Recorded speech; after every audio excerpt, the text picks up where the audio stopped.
વિકાસના નામે જ્યારે પણ જે પણ સરકારો આવી એમણે આદિવાસી ભોળા આદિવાસીઓને ત્યાં વિકાસના સપના બતાવે છે, રોજગારીના સપનાઓ બતાવે છે, નવા નવા પ્રોજેક્ટો આવે છે, બુલડોઝરો પહોંચીને કેવડિયાના 12 ફળિયા ગામને ઉજાડી દે છે, 34 જેટલા દુકાનો તોડી નાખે છે અને 8 જેટલા પરિવારોના ઘર તોડવામાં આવે છે અને બીજા જે ઘરો આજુબાજુ હતા એમને ચીમકી આપવામાં આવે છે કે આટલા દિવસમાં તમે ખાલી કરી દેજો, તમારે પણ તોડવામાં આવશે.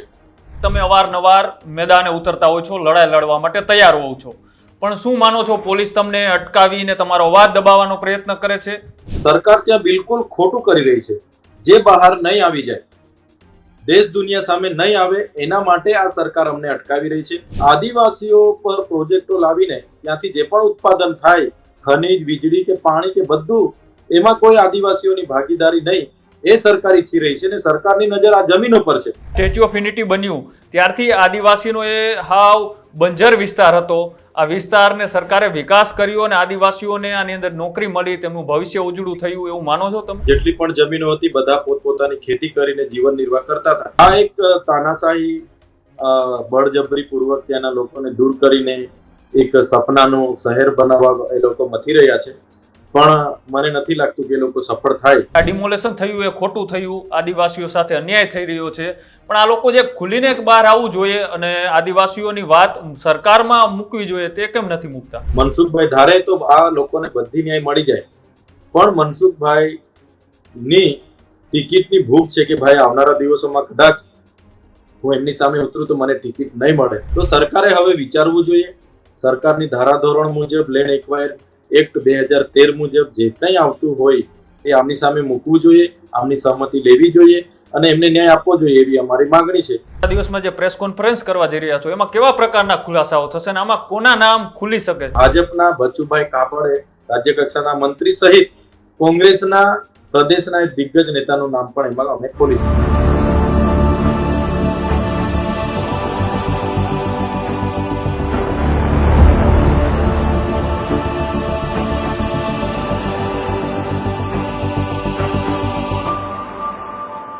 ગુજરાતનો એક એવો વિસ્તાર કે જે વિસ્તારને સરકાર વિકાસની વાત કરી અને તે લોકોના મત માગવા માટે ચૂંટણીમાં મેદાને ઉતરતી હોય છે. તેમાંના આદિવાસી વિસ્તારના નેતાઓ પણ એ વાહવાહી કરતા હોય છે અને આદિવાસીઓને એવું આશ્વાસન આપતા હોય છે કે તમારા કોઈ પણ હક અને ન્યાયની લડાઈ હશે તેમાં અમે સૌથી પહેલા ઊભા રહેશું. પણ જ્યારે આદિવાસીઓને પોતાના હક અને ન્યાયની લડાઈમાં કોઈ નેતાઓની જરૂર પડે છે ત્યારે કોઈ પણ નેતા ખુલીને મેદાને નથી આવતા અને જ્યારે મેદાને આવે છે ત્યારે એકમાત્ર ડેડિયાપાડાના ધારાસભ્ય ચૈતર વસાવા, તમે અવારનવાર તેમને જોયા હશે. પછી આદિવાસીના સ્ટેચ્યુ ઓફ યુનિટી જે હમણાં થયેલું ઘર્ષણની વાત હોય, આદિવાસીઓ સાથે થતા અન્યાયની વાત હોય, આ તમામ મુદ્દાને લઈને ચૈતર વસાવા હંમેશા ચર્ચાઓમાં રહેતા હોય છે અને આદિવાસીઓની બહાર ઊભા રહેતા હોય છે. આજે તેમની સાથે જ એક વાત કરવી છે. વાત એમ છે કે જ્યારે સ્ટેચ્યુ ઓફ યુનિટી ખાતે સરકાર દ્વારા અચાનક એક ડિમોલેશન કરવામાં આવ્યું. આ ડિમોલેશનની અંદર ત્યાં લારી ગલ્લા અને દુકાનોવાળાની દુકાનો તોડી પાડવામાં આવી અને સાથે 3 થી 4 જેટલા પરિવારના મકાનો પણ તોડી પાડવામાં આવ્યા. તેની વાત જ્યારે ચૈતર વસાવાને ખબર પડી અને ચૈતર વસાવા તાત્કાલિક તેમના સમર્થકો સાથે ત્યાં પહોંચે છે અને પોલીસ સાથે જે ઘર્ષણ થાય છે અને પછી તેમને એક આશ્વાસન આપવામાં આવે છે, એને લઈને આજે તેમની સાથે વાત કરવી છે. ન્યૂઝરૂમમાં સ્વાગત છે ચૈતરભાઈ તમારું. જી નમસ્તે. ચૈતરભાઈ, મારે એ સમજવું છે કે અવારનવાર આદિવાસીઓ સાથે અન્યાય થતા હોય છે. આદિવાસીઓના હકની લડાઈ જ્યારે લડવાની વાત આવે ત્યારે જે નેતાઓ ચૂંટણી સમયે વાત કરતા હોય છે કે અમે તમારી સાથે ઊભા રહેશું, તમારા હકની વાત હોય કે પછી જળ જંગલની વાત હોય, આ તમામ મુદ્દાઓને ચૂંટણી સમયે તો ખૂબ ગુંજતા જોવા મળે છે. પણ ખરેખર જ્યારે આદિવાસીઓ ઉપર અન્યાય થાય છે કે આદિવાસીઓને પોતાના નેતાઓની જરૂર પડે છે ત્યારે આવા નેતાઓ કેમ ખુલીને બહાર નથી આવતા? આજે અંબાજીથી ઉમરગામના 14 જિલ્લામાં આદિવાસીઓની બાહુલ્ય વસ્તી ધરાવતા જિલ્લાઓ છે અને આ જિલ્લાઓમાં 27 જેટલી બેઠકો વિધાનસભાની આદિવાસીઓ માટે રિઝર્વ છે અને એમાં તમામ પક્ષ પાર્ટીના ધારાસભ્યો પણ આજે ચૂંટાયા છે. એવી રીતના સાંસદો માટે પણ આ બેઠકો રિઝર્વ છે. ત્યારે આદિવાસી સમાજ એક એવો સમાજ છે જે પ્રકૃતિ સાથે જીવે છે, પ્રકૃતિના મૂલ્યને જતન કરે છે અને જળ જંગલ જમીન સાથેનો એમનો પોતાનો નાતો છે. ત્યારે આ વિસ્તારમાં વિકાસના નામે જ્યારે પણ જે પણ સરકારો આવી એમણે આદિવાસી ભોળા આદિવાસીઓને ત્યાં વિકાસના સપના બતાવે છે, રોજગારીના સપનાઓ બતાવે છે, નવા નવા પ્રોજેક્ટો આવે છે અને એ પ્રોજેક્ટો બની ગયા બાદ આદિવાસી સમાજ પોતાની સંસ્કૃતિ, પ્રકૃતિ, ગામ અને સમાજ સાથે વિખૂટો પડી જાય છે, છિન્ન ભિન્ન થઈ જાય છે. આજે આખા ગુજરાત અને પૂરા દેશની વાત કરીએ 1,40,40,00,000 આદિવાસીઓ આ રીતના વિસ્થાપિત થયા છે. ત્યારે નર્મદા પરિયોજનાની બાબત હોય, કડાણા હોય, ઉકાઈ હોય, કરજણ હોય, આ તમામ ડેમો જ્યારે બનતા હતા ત્યારે પણ મોટા સપના આદિવાસીઓને બતાવવામાં આવ્યા. આજે દુઃખ સાથે અમારે કહેવું પડે છે કે નર્મદાનું પાણી આજે આદિવાસીઓને આપવામાં આવતું નથી. આખું ગુજરાત એનાથી લીલુંછમ થાય છે ત્યારે આખી સરકાર એમનાથી ચૂંટણીઓ લડે છે અને જીતે છે. છતાંય આદિવાસીઓને જેમની જમીનનો ભોગ લીધો છે, જેમણે જમીનો આપી છે, એમને પણ આજે પીવાના પાણી માટે તરસ્યા રહેવું પડે છે. ત્યારે આ કેવડિયાનો મુદ્દો પણ એમ જ છે. જે 15મી મે ના રોજ રાત્રે 2 વાગ્યે બુલડોઝરો પહોંચીને કેવડિયાના 12 ફળિયા ગામને ઉજાડી દે છે, 34 જેટલા દુકાનો તોડી નાખે છે અને 8 જેટલા પરિવારોના ઘર તોડવામાં આવે છે અને બીજા જે ઘરો આજુબાજુ હતા એમને ચીમકી આપવામાં આવે છે કે આટલા દિવસમાં તમે ખાલી કરી દેજો, તમારે પણ તોડવામાં આવશે. ત્યારે અમે બીજા દિવસે ત્યાં મુલાકાત લીધી અને એમના ડોક્યુમેન્ટો અમે પોતે ચેક કર્યા. તો જે 12 ફળિયાની જમીનો એ પ્રશાસન સંપાદન થઈ હશે એવું માને છે, એમાં એ જમીનો પૂરેપૂરી સંપાદિત થઈ નથી. જે તે વખતે નર્મદા ડેમ પર જવા માટે રોડ માટે અમુક ટકા જમીન સંપાદન થઈ હતી અને જે ઘરો તૂટ્યા છે પોતાની માલિકીના જમીન પર ઘર છે, 7/12 પણ આજે છે અને એ લોકોની 3 ખેડૂત તો એવા છે કે એમની જમીન આજે પણ કટિયા નીકળે છે. ચીમાભાઈ તળવી છે અને એ લોકોના જમીન પર દબાણ સરકારે ઊભું કરીને સફારી પાર્ક બનાવી દીધો છે. જે બેન છે દક્ષાબેન, એમના 7/12 નીકળે છે એના પર સ્ટેચ્યુ ઓફ યુનિટીનું પાર્કિંગ બનાવી દીધું છે. આટલી બધી સ્ટેચ્યુ નર્મદામાં પોતાની જમીનો ગઈ, સ્ટેચ્યુ ઓફ યુનિટીમાં જમીનો ગઈ, સફારી પાર્કમાં જમીનો ગઈ, સરકારી આવાસોમાં, ભવનોમાં, રોડ રસ્તાઓમાં, વિયર ડેમમાં, અને એ લોકો નાના મોટા લારી ગલ્લા ચલાવીને પોતાના પરિવારનો નિર્વાહ કરે એને જ સરકાર ત્યાંથી ઉજેડી દે તો પછી સ્થાનિકને રોજગારી આપવાની મોટી મોટી વાતો થતી હતી ત્યાં એ ક્યાં ગઈ? ને બહેનો, મહિલા સલામતી, સુરક્ષા, મહિલાઓને બધી વાતો થાય છે અને મહિલાઓને જ અહીંયાથી દૂર કરી દેવામાં આવે છે. એટલે એની સામેનો અમારો વાંધો હતો. અમે 22મી મેના રોજ ગુરુવારે બધા એકત્ર થઈને આવેદનપત્ર આપવા માટેની આહવાન કર્યું હતું, અપીલ કરી હતી અને હજારોની સંખ્યામાં લોકો પોતપોતાના વિસ્તારોમાં ત્યાં પહોંચે તે પહેલા પોલીસે નર્મદા, છોટાઉદેપુર અને ભરૂચની પોલીસે સંયુક્ત ડ્રાઈવ કરીને બધા જ આગેવાનોના ઘરે એમને નજરકેદ કર્યા, અટકાવ્યા અને કેટલા લોકોને રસ્તે નાકાબંધીથી અટકાવવામાં આવ્યા.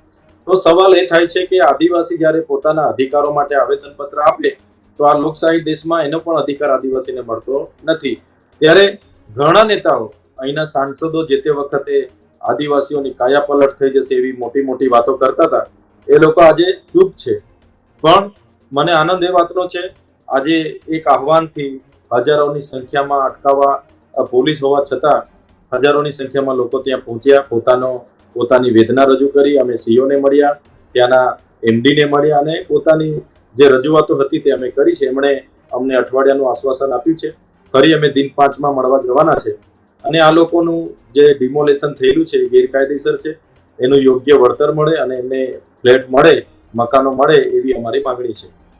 ચેતરભાઈ, એક સવાલ એ પણ થાય કે આદિવાસીઓના કોઈ પણ પ્રશ્નો હોય તેને લઈને તમે અવારનવાર મેદાને ઉતરતા હોય છો, લડાઈ લડવા માટે તૈયાર હોવ છો, પણ શું માનો છો પોલીસ તમને અટકાવીને તમારો અવાજ દબાવવાનો પ્રયત્ન કરે છે કે પછી તમે જે રીતના આદિવાસીઓના અવાજને લઈને બોલો છો તે સરકારમાં ક્યાંક એની ઊંધી ઇફેક્ટ પડે અથવા તો જે ત્યાંના સ્થાનિક નેતાઓ છે, ધારો કે ભારતીય જનતા પાર્ટીનું સામ્રાજ્ય છે, ત્યાં મનસુખ વસાવા એ સાંસદ છે ભારતીય જનતા પાર્ટીના, આજુબાજુના વિસ્તારના ધારાસભ્યોની વાત કરી તો એ પણ ભારતીય જનતા પાર્ટીના છે, પણ છે આદિવાસી, પણ તમે એકમાત્ર એવા નેતાઓ છો કે તમે આદિવાસીઓના કોઈ પણ પ્રશ્નો હોય તો લડવા આવો છો ત્યારે હંમેશા તમારું ઘર્ષણ પોલીસ સાથે થાય છે.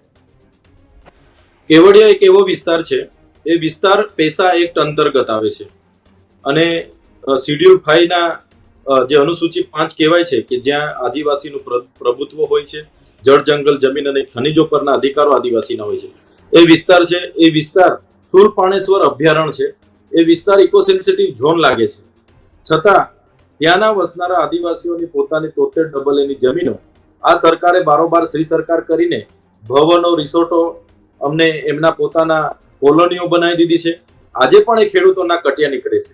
એવી રીતે પાર્ક આખા બનાવી દીધા છે અને સરકાર ત્યાં બિલકુલ ખોટું કરી રહી છે. જે બહાર નહીં આવી જાય, દેશ દુનિયા સામે નહીં આવે, એના માટે આ સરકાર અમને અટકાવી રહી છે. તમે વિચાર કરો, એક આવેદન પત્ર આપવા માટે અમે એમને કીધું એટલે એમણે કીધું તમે પરવાનગી લેજો. અમે પરવાનગી માંગી તો પરવાનગી આપવાની જગ્યાએ 3 જિલ્લાની પોલીસ આવીને અમારા ઘરે 2-2, 3-3 ગાડી આગલા દિવસથી પોલીસ અમને નજરકેદ કરવાના પ્રયાસો કરે. ત્યારે અમારા લોકોએ પણ આ વખતે હિંમત અને એકતા બતાવી. બધા જ લોકોએ કેટલાય નાકા બનાવ્યા છતાં ત્યાં પહોંચી ગયા. એ એકતા પણ આ વખતે લોકોએ બતાવી છે. ત્યારે કહેવાનો મતલબ એ થાય છે કે સરકારને કોઈ પણ આદિવાસી સમાજની જમીન માત્ર પાણીના ભાવે જોઈએ છે. અહીંયા નવા પ્રોજેક્ટો આવે છે. હાલમાં પણ લિગ્નાઇટ પ્રોજેક્ટ વાલિયા ડમલાઈ આવે છે. એમાં પણ કેટલાય ગામોને વિસ્થાપિત કરવાના છે. માલસામોડ પ્રોજેક્ટ આવે છે. સાપુતારાથી સ્ટેચ્યુ ઓફ યુનિટીનો રોડ આવે છે. નેશનલ હાઈવે 56 ને 4 લેન કરવા જઈ રહ્યા છે. અહીંયા યુએનએમની ખાણ આવે છે. હાઇડ્રો પ્રોજેક્ટ નસવાડીમાં 20 ગામોને વિસ્થાપિત કરવાના છે. કરજણ અને ઉકાઈમાં સોલાર પ્રોજેક્ટ આવે છે. તો માત્ર આદિવાસીઓ પર પ્રોજેક્ટો લાવીને ત્યાંથી જે પણ ઉત્પાદન થાય, ખનીજ, વીજળી કે પાણી કે બધું, એમાં કોઈ આદિવાસીઓની ભાગીદારી નહીં, એ સરકાર ઈચ્છી રહી છે. અને સરકારની નજર આ જમીનો પર છે. એટલા માટે અમારો અવાજ દબાવવા માટે કેટલાય આઈપીએસ અધિકારીઓને અમારે ઘરે મોકલાવવામાં આવે, અમને નજરકેદ કરવામાં આવે. અને અમે ગ્રાઉન્ડના નેતાઓ છે, અમે લોકોની વચ્ચે રહેનારા લોકો છે, એટલે અવારનવાર અમારે એમની સાથે ઘર્ષણ થાય છે. પણ આ એવા અધિકારીઓ છે જે જનરલ ડાયરની ભૂમિકામાં પોલીસોને આદેશો કરે છે અને અમારો અવાજ દબાવવાની વાત થાય છે. પણ આ અવાજ એ જનતાનો અવાજ છે, સંવિધાને આપેલો અમારો અવાજ છે. એટલે સંવિધાનનો અવાજ હવે ક્યારે દબાવવાનો નથી. જ્યાં પણ અન્યાય થશે ત્યાં અમે ઉભા રહીશું. આ લોકોને પણ ન્યાય નહીં મળશે તો આવનારા દિવસોમાં અનેક રચનાત્મક કાર્યક્રમો આપીશું. પીએમ હોય કે સીએમ હોય, એમના કાર્યક્રમો પણ આ વિસ્તારમાં થતા હશે, એનો સર્વાનુમતે અમે બહિષ્કાર કરીશું. ચેતરભાઈ, એક વાત તમે કરો છો કે આદિવાસીઓ સાથે અન્યાય થઈ રહ્યો છે, તેની જમીન હડપી લેવામાં આવી, પણ સ્ટેચ્યુ ઓફ યુનિટી એટલે કે આખા દેશભરમાંથી કે વિદેશમાંથી જ્યારે ત્યાં લોકો આવતા હોય છે, તમે પણ જતા હોય છે, અમે પણ જતા હોય છે, પણ ત્યાં તમે જુઓ તો આજુબાજુમાં હોટલો એટલી બધી બની છે. ત્યાં કામ કરતા સ્ટેચ્યુ ઓફ યુનિટીના જે વર્કરો છો તે પણ લગભગ બધા આદિવાસી સમુદાયમાંથી આવતા હોય છે. હોટલમાં પીરસનારા હોય કે આદિવાસી થાળીની જે હોટલો બની છે ત્યાં, કે અંદર કોઈ બીજી ગાડીઓ માટે ડ્રાઇવિંગ કરતા વ્યક્તિ હોય, આ તમામ આદિવાસીઓ છે. તો જે આ સ્ટેચ્યુ ઓફ યુનિટી બન્યું ત્યારથી આદિવાસીનો એ હાવ બંજર વિસ્તાર હતો. આ વિસ્તારને સરકારે વિકાસ કર્યો અને આદિવાસીઓને આની અંદર નોકરી મળી, તેમનું ભવિષ્ય ઉજળું થયું, એવું માનો છો તમે? ત્યાં બંજર વિસ્તાર હતો જ નહીં. આ નર્મદા બંધની નીચે જેટલી પણ જમીનો હતી બધા પોતપોતાની ખેતી કરીને જીવન નિર્વાહ કરતા હતા. હવે આ વિસ્તારોમાં પ્રોજેક્ટો આવવાથી ગ્રાન્ટ તમામ બજેટ ટ્રાઇબલ સપ્લાનમાંથી વપરાયેલું છે, આદિવાસી બજેટ વપરાયેલું છે અને ટોકનના ભાવે જે તે સરકારના મંત્રી તંત્રીઓના લાગતા વળગતાઓને મોટી આ સફારી પાર્ક 200 કરોડમાં બન્યો, રિલાયન્સને આપી દીધું 1 રૂપિયાના ટોકન પર. તો એમાં તો અમને શું ફાયદો થવાનો? અમારા થોડા ઘણા યુવાન અને યુવતીઓને ત્યાં રોજગારીના નામે કામો મળે છે, પણ કયા પ્રકારનું કામ મળે છે? બિનકુશળ શ્રમિકના ભાવે એમને કામ મળે છે, 11 મહિનાના કરારે કામ મળે છે અને પગાર તમે જોશો તો માત્ર ત્યાં પણ શોષણ થાય છે. મહત્વના જગ્યા ઉપર આજે પણ નથી અમારા લોકો. અને જે લોકોને ઈ રિક્ષા મળી છે, હવે ઈ રિક્ષા વાળી બહેનોને તમે પૂછજો કે એ લોકો પર દર મહિને કેટલા રૂપિયા જમા કરવા પડે છે. એટલે જમીનો તમામ અમારી લોકોની છે. અને જ્યારે નાના મોટા લારી ગલ્લા, નાની મોટી દુકાનો કરીને અમારા લોકો બેસે, એમને પણ ત્યાં બેસવા દેવામાં નથી આવતા. અને એટલી બધી હેરાનગતિ થાય છે કે જે મેન ગામો, જે મૂળ ગામો અંદર આવ્યા છે, એમને તો આવવા જવા માટે આઈડી બતાવવું પડે. કોઈ એમના મહેમાન આવે એમને ના જવા દેવામાં આવે, એમને પોતાની પ્રાઇવેટ ગાડી લઈને ના જવા દેવાય. તો આટલી બધી શું કામ જરૂર પડે છે? માત્ર આ સ્ટેચ્યુ ઓફ યુનિટીની પ્રતિમા ઝાંકી ના પડે એના માટેના આજુબાજુના ગામોને વિસ્થાપિત કરવામાં આવે છે. ત્યાં મોટી તાજ, રામાડા, વંદના મ્યુઝિયમ જેવા આવનારા દિવસોમાં મોટા પ્રોજેક્ટો પણ આવવાના છે. અને અમને તો તે લોકો એવું પણ કીધું કે 2036માં અહીંયા ઓલિમ્પિક રમાવાનું છે ને એના માટે પણ એ લોકો મોટા પ્રમાણમાં 60 થી 80 હેક્ટર જમીન એ લોકો આગળ પણ સંપાદિત કરવાના છે. ગાટકોઈ અને ગૌરવ પંચાયતમાં તો બળજબરીપૂર્વક એ લોકોએ બહારના મજૂરિયા માણસોને લાવીને ગ્રામસભાના ઠરાવો પણ પાસ કરી દીધા. એટલે આ એક તાનાશાહી બળજબરીપૂર્વક ત્યાંના લોકોને દૂર કરીને એક સપનાનું શહેર બનાવવા એ લોકો મથી રહ્યા છે. પણ મને નથી લાગતું કે એ લોકો સફળ થાય. આવનારા દિવસોમાં અમે પણ ત્યાં લોકોની વચ્ચે રહીને એમને ન્યાય આપવાનું કામ કરવાના છે. અને અમારા આદિવાસી દિવસ હોય, અધિકાર દિવસ હોય કે બીજા જે પણ દિવસો અમારા આદિવાસીઓ માટે આવે છે વાર્ષિક, તમામ પ્રોગ્રામો પણ અમે ત્યાં કરવાના છે. 31 ઓક્ટોબર જે PM નો એકતા પરેડનો કાર્યક્રમ હોય છે એનો પણ અમે સર્વાનુમતે બહિષ્કાર કરીશું જો આ લોકોને ન્યાય નહીં મળશે તો.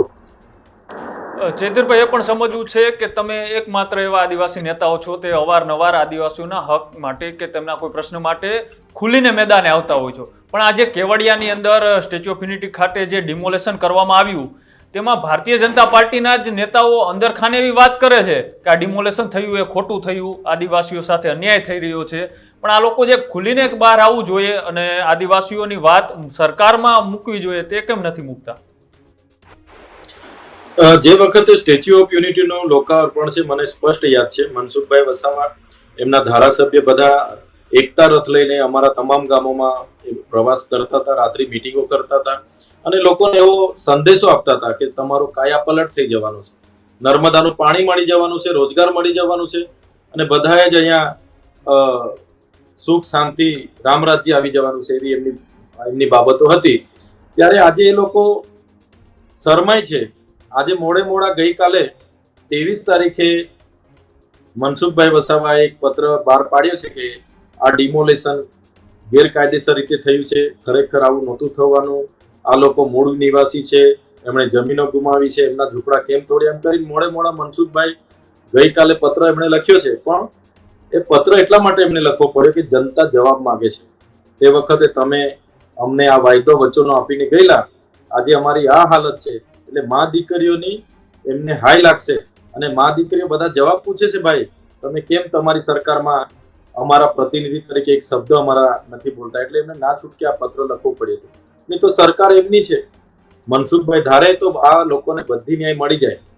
પણ મનસુખભાઈ ની ટિકિટની ભૂખ છે કે ભાઈ આવનારા દિવસોમાં કદાચ હું એમની સામે ઉતરું તો મને ટિકિટ નહીં મળે.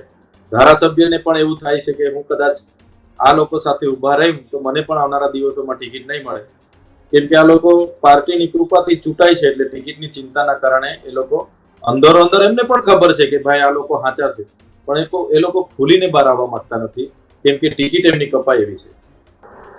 તમારી જ્યારે સ્ટેચ્યુ ઓફ યુનિટી ખાતે તમે અટકાયત કરવામાં આવી, તમને જવા ન દેવામાં આવ્યા, બાદમાં SDM ઓફિસ ખાતે તમારી એક બેઠક પણ થઈ હતી, તમને સમજાવવામાં પણ આવ્યા, ત્યારે શું વાત થઈ હતી તમારી અધિકારીઓ સાથે? હા, મેં આગ્રહ કર્યો હતો કે અમે ત્યાંથી રજૂઆત કરવા માટે આવ્યા છે, આવેદનપત્ર આપવા માટે. એટલે અમે તો આવેદનપત્ર આપવાના જ છે.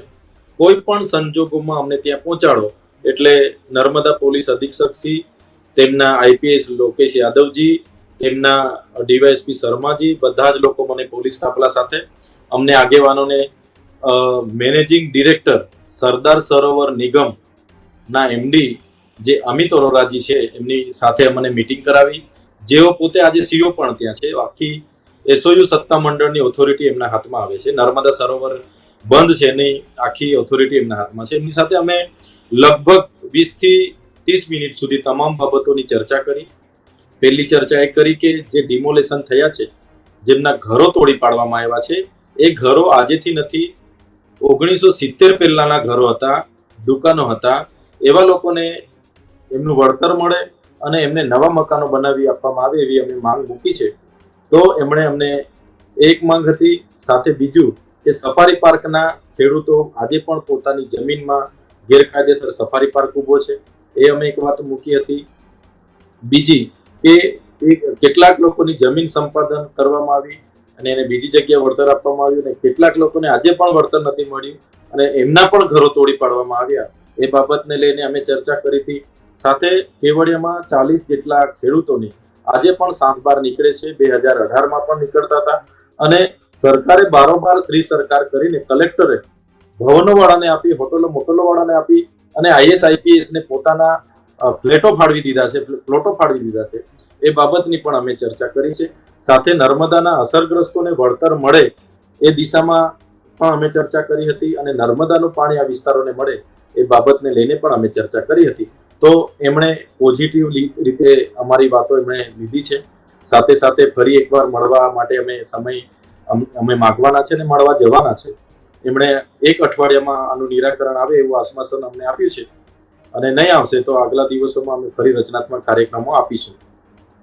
ચેતરભાઈ, એ પણ સમજવું છે કે જ્યારે સ્ટેચ્યુ ઓફ યુનિટી બન્યું ત્યારે જે આદિવાસીઓની જમીનનું આમાં સંપાદન કરવામાં આવ્યું ત્યારે એક એવી વાત પણ કરવામાં આવી હતી કે આદિવાસીઓને રોજગારી મળી રહે, પોતાનું જીવન નિર્વાહ થઈ શકે, તેમના બાળકો સારી રીતે અભ્યાસ કરી શકે તે માટે તેમને ત્યાં એક દુકાનો ફાળવવામાં આવશે જ્યાં ટુરિઝમો આવે, ટુરિઝમમાં પોતાની આદિવાસીની સંસ્કૃતિની જે લોકો વસ્તુઓ બનાવતા હોય છે એ વસ્તુ અહીંયા વેચીને પોતાનું રોજગારી ઊભી કરી શકે. હજુ સુધી તમે અવારનવાર એ મુદ્દો ઉપાડતા રહો છો કે દુકાનોના હજી સુધી તાળા ખુલ્યા નથી. જો સરકાર તાળા નહીં ખોલે તો અમે આ તાળા તોડીને પણ આ દુકાન ખુલ્લી કરશું. એનું શું થયું? સરકારે ત્યાં કેવડિયા ખાતે સ્થાનિક લોકોને દુકાનો આપીશું એમ કરીને દુકાનો તો બનાવી દીધી છે, પણ આજ દિન સુધી એક પણ વ્યક્તિને તાળા ખોલીને ચાવી આપવામાં આવી નથી. સરકારને ત્યાંના જે સ્થાનિક હોટલો, મોટલો, રિસોર્ટ વાળા છે એમનું દબાણ છે.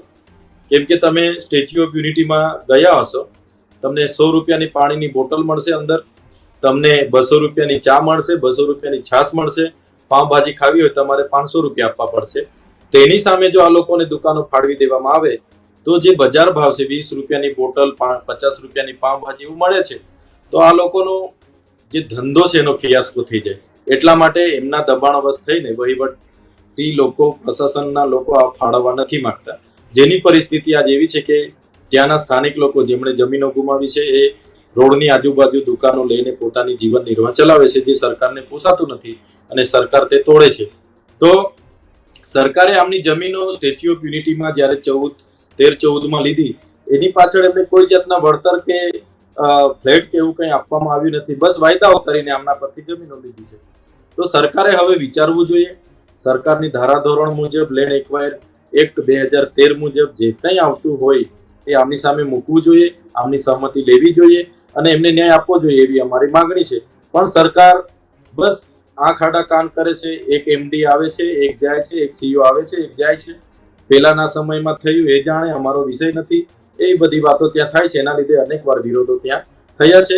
પીએમના કાર્યક્રમોના પણ ઘણા વિરોધો, ઘણા કાર્યક્રમોનો બહિષ્કાર પણ થયો છે. કાલા વાવટાઓ પણ બતાવવામાં આવ્યા છે અને ઘણા કાર્યક્રમનો બહિષ્કાર પણ થયો છે. એટલે આ લડત લાંબી છે. જ્યાં સુધી પ્રશાસન પોઝિટિવ રીતે આનું નિરાકરણ નહીં લાવે, ભાજપની સરકાર આનું નિરાકરણ નહીં લાવે, ત્યાં સુધી આનો ઉકેલ આવવાનો નથી. ચેતરભાઈ, મારે એક વાત એ સમજવી છે કે છેલ્લા કેટલાક દિવસોથી આ દાહોદનો એક મુદ્દો ખૂબ ચર્ચામાં છે, મનરેગા કૌભાંડ. એમાં મંત્રી બચુ ખાબડના બંને દીકરોની તો પોલીસે ધરપકડ કરી લીધી, પણ તમે એક એવી પણ વાત કરી હતી કે મારી પાસે જે નર્મદા જિલ્લાની અંદર આજુબાજુમાં જે કામ થતા હતા, કોન્ટ્રાક્ટ હતા, આ કોન્ટ્રાક્ટની અંદર 250 કરોડ કરતા વધારેના મારી પાસે પુરાવા છે કૌભાંડના, અને આની અંદર 400 કરોડ કરતા વધારેનું કૌભાંડ થયું છે. એ દિશામાં મારી કામગીરી ચાલુ છે. મેં તમામ પ્રકારની માહિતી જિલ્લા વિભાગમાંથી લઈ લીધી છે અને અમે સ્થળ પર ચકાસણી કરીએ છીએ.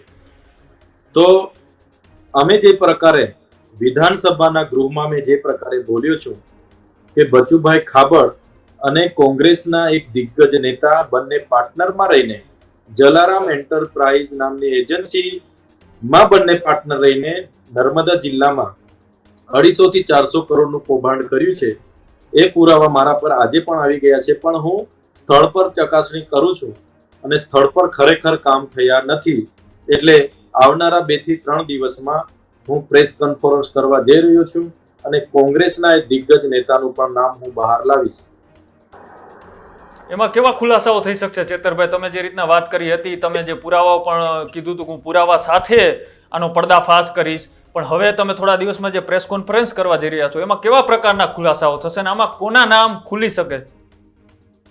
અત્યાર સુધી બીજા નેતાઓ માત્ર ને ભાજપના બચુભાઈ ખાબડને કે બીજા નેતાઓને ટાર્ગેટ કરે છે, પણ કોંગ્રેસના નેતાઓ પણ એમની સાથે એટલા જ ભાગીદાર છે. જે અમારા નર્મદા જિલ્લામાં બન્યું છે, કોંગ્રેસના એક પ્રદેશ કક્ષાના મોટા દિગ્ગજ નેતા આ ભાઈ સાથે પાર્ટનરમાં હતા જલારામ એન્ટરપ્રાઇઝ એ ભાઈની હતી અને બચુભાઈ ખાબડ અહીંયા લઈ આવ્યા હતા 2018 થી લઈને 2022 સુધી. એમણે દર વર્ષે 250 થી 300 કરોડના કામ માત્ર નર્મદામાં કર્યા છે અને એ કામો પણ થયા નથી. એક પણ ગાડી કપચી, રેતી કે સિમેન્ટ વાપર્યા વગર જલારામ એન્ટરપ્રાઇઝના નામે કરોડોના બિલો અહીંથી ચૂકવાયા છે, જે મારી પાસે લેખિતમાં પુરાવા છે, સહી સિક્કાવાળા પુરાવા છે અને વિભાગે આપેલી માહિતી છે. પણ હાલના તબક્કે હું સ્થળ પર ચકાસણી કરી લેમ છું પંચાયત વાઇઝ કામ થયા છે કે નથી. કામો નથી થયા, હજુ પણ અમારી ચકાસણી ચાલે છે, વિડીયોગ્રાફી બધું ચાલે છે. દિન 2 કે 3 પછી હું જાહેર પ્રેસ કોન્ફરન્સ કરીશ અને ભાજપના બચુભાઈ કાપડે રાજ્ય કક્ષાના મંત્રી સહિત કોંગ્રેસના પ્રદેશના એક દિગ્ગજ નેતાનું નામ પણ એમાં અમે ખોલીશું. ચેતરભાઈ, આદિવાસી સમાજના કોઈ પણ પ્રશ્નો માટે તમે લડતા રહો છો, ક્યાં સુધી લડત આપતા રહેશો તમે? અમે તો ગ્રાઉન્ડના નેતા છે. તમે જોયું હશે આ વિસ્તારમાં લાઈન પ્રથા, જે મામલતદારોમાં જાતિના આવકના દાખલા હોય, અનાજ લેવાના દાખલા હોય, એક KYC કરાવવાના હોય, આધાર કાર્ડ રિન્યુ કરાવવાના હોય, ફલાણું બધી સામે અમે લડત આપીએ છીએ. પોલીસ ખોટી રીતે હેરાનગતિ કરતી હોય, આ વિસ્તારમાં શિક્ષણની બાબત હોય, આરોગ્યની બાબત હોય, રોડ રસ્તાની બાબત હોય, સિંચાઈના પાણી હોય કે રોજગારી હોય, તમામ બાબતો એ લડીએ છીએ. સાથે સાથે સંવિધાનિક અધિકારો જે આદિવાસીનો મળ્યા છે એનું અમલીકરણ થાય, સાથે સાથે જે બજેટ આવે છે એનું યોગ્ય અમલીકરણ થાય, એવી તમામ બાબતોને લઈને આગળ અમે વધીએ છીએ. ત્યારે અહીંના લોકોને જાગૃત કરવા, એમના અધિકારો મળે એ બાબતને લઈને સડકથી લઈને સદન સુધી અમે લડીએ છીએ, લડતા રહીશું. અને આવનારા દિવસોમાં મને પૂરો વિશ્વાસ છે કે ચોક્કસ એક દિવસે આ સમાજ જાગશે અને એમને પોતાના અધિકારો, પોતાની જે પણ એમની સંવિધાનિક અધિકારોની બાબતો છે એ અમલ થશે એવો મને પૂરો ભરોસો છે. આભાર ચેતરભાઈ અમારી સાથે જોડાવા બદલ. તો આગામી દિવસોમાં જોવાનું રહેશે કે આદિવાસીઓના હક અને લડાઈ માટે લડતા એવા કેટલાય નેતાઓ છે જે હંમેશા લડત આપતા રહે છે, પણ આદિવાસીઓનું ક્યારેય ઉત્થાન થયું નથી. સરકાર વિકાસની વાત કરે છે, એ ટ્રાઇબલ એરિયા જ્યારે મતની વાત આવે, રાજકારણની વાત આવે ત્યારે આમના ઘર સુધી નેતાઓ પહોંચતા હોય છે, પણ ખરેખર આદિવાસીઓના હક અને તેમના ન્યાય માટેની લડાઈ લડવાની વાત આવે ત્યારે કોઈ પણ નેતાઓ ખુલીને બહાર નથી આવતા. અને જે આવે છે તે વિરોધ પક્ષના હોય છે કે પછી બીજી કોઈ પાર્ટીમાંથી આવતા હોય છે, પણ ભારતીય જનતા પાર્ટીના એક પણ નેતાઓ આની અંદર આદિવાસીઓના હક કે લડાઈ માટે લડવા નથી આવતા. એ પછી આદિવાસીઓની જમીનની વાત હોય, આદિવાસીઓને મળવા પાત્ર નર્મદાનું પાણીની વાત હોય કે પછી સ્ટેચ્યુ ઓફ યુનિટી ખાતે જે દુકાનો બનાવીને આદિવાસીઓને રોજગાર મળી રહે તેની વાત હોય, આવા અનેક પ્રશ્નો એ વિસ્તારની અંદર આજે પણ છે, ભૂતકાળમાં પણ હતા. પણ આ પ્રશ્નોનું ક્યારે નિવારણ આવશે હજી તો ખબર નથી. પણ આદિવાસીઓના નામે રાજનીતિ તો થતી રહે છે, તેમના નામે વોટ તો મગાતા રહે છે, પણ જ્યારે તેમને ખરેખર વિકાસ કરવાની વાત આવે, તેમના વિસ્તારને સારી રીતના શિક્ષણ મળી રહે, વિસ્તારના આદિવાસીઓને રોજગાર મળી રહે ત્યારની વાત આવે ત્યારે કોઈ પણ નેતા ખુલીને બોલવા તૈયાર નથી. ને જે બોલવાવાળા ચૈતર વસાવા જેવા નેતાઓ છે તેમને પોલીસ ક્યાંક ને ક્યાંક અટકાયત કરી લેતી હોય છે, વિરોધ પ્રદર્શન નથી કરવા દેતી. અને તે જ રીતના હવે ફરીથી ચૈતર વસાવાએ એક આશ્વાસન આપ્યું છે કે આદિવાસીઓના હક કે તેમના અધિકારોની કોઈ પણ લડાઈ હશે ત્યારે હું હંમેશા ઊભો રહીશ, બીજા કોઈ નેતાઓ આવે કે ન આવે પણ આ ચૈતર વસાવા હંમેશા ઊભા રહેશે. આ ચૈતર વસાવાની આ વાતને લઈને તમારું શું માનવું છે એ અમારી કોમેન્ટ બોક્સની અંદર જણાવજો. અને આવા જ ગજનાત જોવા માટે અમારી યુટ્યુબ ચેનલ ન્યૂઝ રૂમને આજે જ લાઈક કરો, શેર કરો અને સબસ્ક્રાઇબ કરો. નમસ્કાર.